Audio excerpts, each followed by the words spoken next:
Hello, this is Team 21, the Electronic Language Innovators. Our project is the Electronic Larynx Base Model Redesign. Our sponsor for this project is Romet.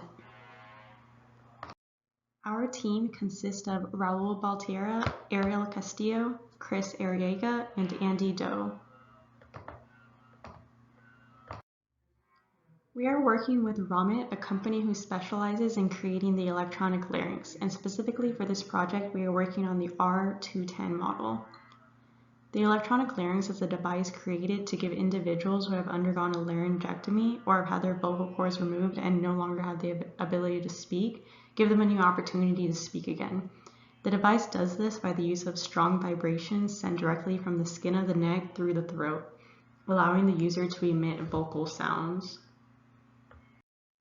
The main issues we found with the current device include there being a loud and unnecessary noise coming out of the device when it is being used, as well as the sound quality coming out of the individual when speaking is not very clear. And finally, we found it difficult when having to open the device, take out the batteries, recharge, and replace. So for the project, we have two main goals. The first being change the way it charges, and to do so, we integrated a charger directly into the device, and that charger is going to use power from a USB port to charge the battery. And we also had to redesign the body of the device to hold that charger. Our second main goal was to reduce unnecessary noise coming out of the device. So to do that, we added a layer of sound absorption material around the inductor, and we redesigned the head to hold the sound absorption layer. This is our block diagram. This is how we implemented our hardware into our design. To battle our problem of excess noise and sound clarity, we use a zero vibration sheet. We first did a testing by mocking up the material around the original head design and used a program called Decibel X to record the sound pressure levels from various points of the device. These are the graphs coming from the testing from our original designs and our mockup. You can see that in the mockup graphs that although the SPL coming from around the device was lower than the original SPL, the sound pressure levels coming from the head of the device were still about the same. These graphs show the comparison of us talking from our 3D printed housing implementing the vibration absorption sheet compared to the original head design. With the implementation of the vibration sheet in the head design, we were able to sound deaden some of the excess noise from the original design and also increase the sound clarity of talking through the device due to a tunneling effect created by the material redirecting the sound through the head of the device. We tried to keep the new head design relatively small compared to the old design for marketing purposes. In the development of this charger, there are three key points we decided to focus on. That was on keeping it small and compact, making sure it's easy to charge, and that there were safety features put into place. We decided to go with a micro B type USB since these types of chargers are commonly used, and we went with an appropriate boost converter in order to appropriately charge 9 volts. In our charger prototype, it came out to 36.5 by 25.4 millimeters, small enough size to fit inside our PCB.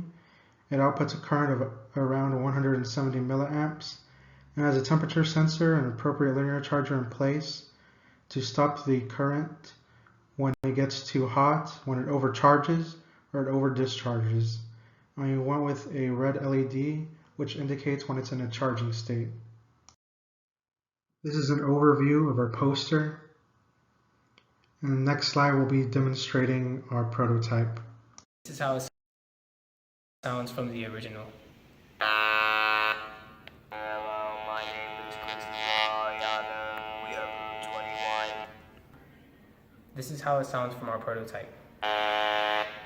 Hello, my name is Chris We're 21.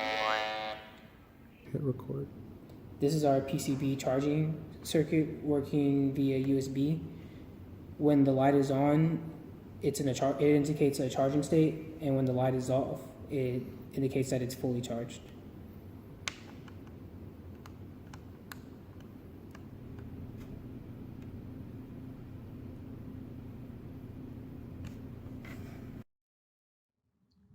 For noise reduction, the gel sheet we used cost $4.53 per set, The cost of material to print the Redesign housing is $40, and the cost for the PCB is $5 per board.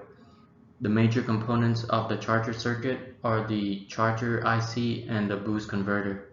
They cost $7.71 total. The small passive components such as resistors, capacitors, and such add up to around $5.50 per set. Combining all of those gives us $23.74, which is the cost to add these features to a device. The prototype we put together is to show that these features we want to add actually work. Before we move forward with these ideas, we will need to look at whether we can keep the unit affordable and whether these are the features that users want. If we decide to move forward, there are a few final touches that we can make. The PC board can be more compact and precise to fit the components better. If we have a better look at how the head is made or work with someone who does, we could find a more compact way to add the gel sheet. The price can be greatly reduced if we order from a bulk distributor, and if we get a chance to work with Romet's design team, we could make the unit look better and more polished. Lastly, we would like to thank Dr. Patrick Benavides from the University of Texas at San Antonio for helping us these past 2 semesters. He has given us great suggestions and guidance that helped us finish our project. And Tom Dotson from Romet Electronics for presenting us with this opportunity and sponsoring us. We would also like to thank Nico Gallardo for helping us finding the parts and the information that we needed. Thank you for watching, and we are happy to answer any questions at the Q&A session.